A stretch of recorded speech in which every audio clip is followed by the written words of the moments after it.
Ici Radio Taïwan International. C'est François-Xavier Boulet pour vous présenter l'émission Taïwan en ébullition.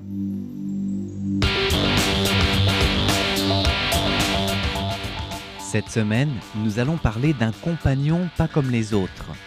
On pourrait le décrire comme étant à mi-chemin entre robot et compagnon de vie.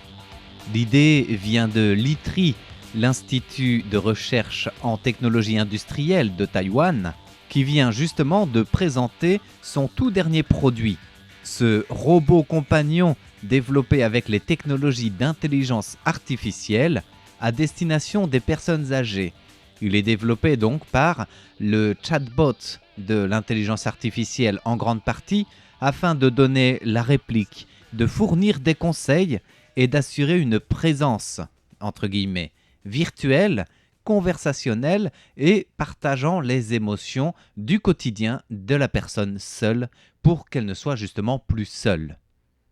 Un compagnon virtuel mais présent,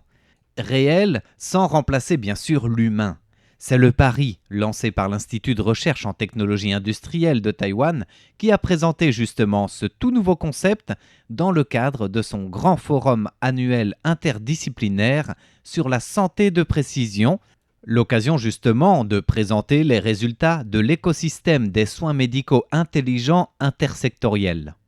Le développement des technologies contribue, on le sait, largement à l'innovation. Il renouvelle en quelque sorte l'inspiration de l'artiste, du scientifique, du chercheur qui continue de créer, en l'occurrence, une valeur ajoutée non négligeable dans cet écosystème de santé numérique. L'événement était dirigé par l'Alliance pour une vie pleine et saine des soins et des traitements médicaux intelligents. Il s'agit en fait d'un groupe qui fait partie justement de l'ITRI.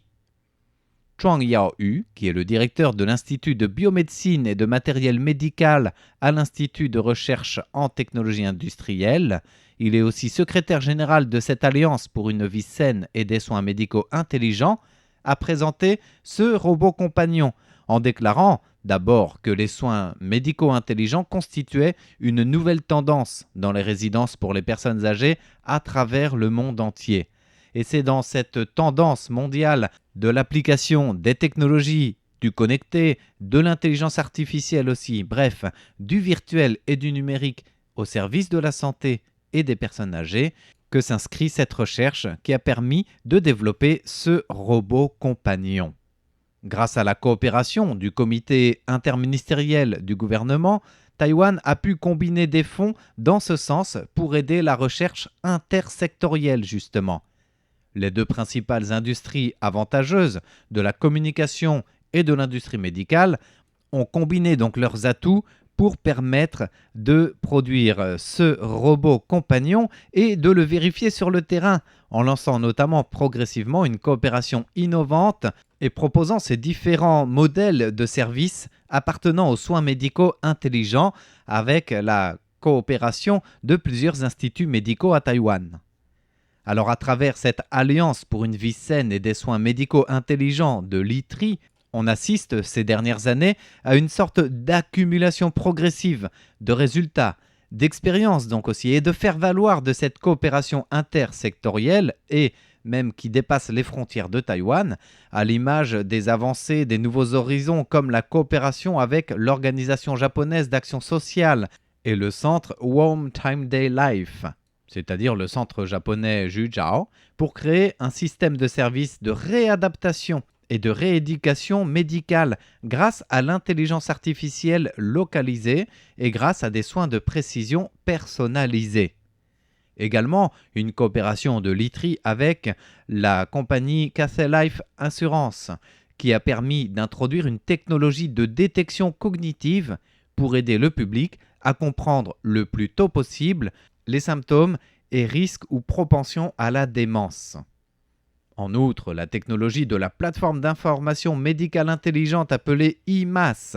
ICAGO, a été transférée, elle, au Chunmai Communication, qui est une filiale du groupe technologique de Hon Hai, donc Foxconn, et elle continue de contribuer aux améliorations en matière de recherche et de développement pour accéder au marché de la télémédecine.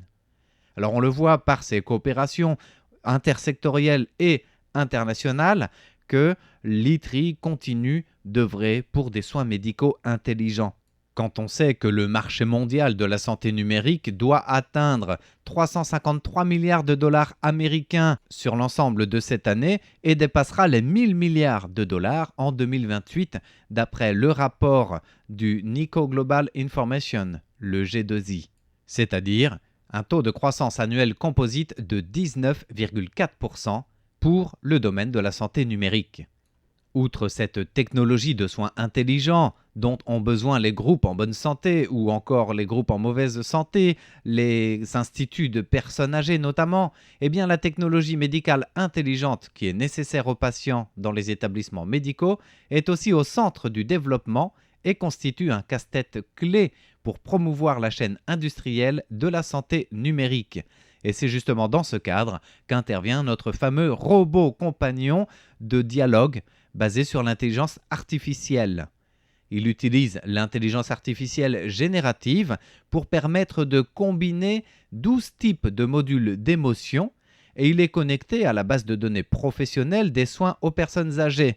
grâce aux technologies de l'ITRI pour que ce robot et les personnes âgées puissent avoir des interactions, des conversations chaleureuses, mais aussi pour des sujets plus embarrassants ou plus intimes et surtout pour réduire les risques de déclin cognitif dus à l'isolement social chez les personnes âgées, un phénomène qui accroît d'année en année.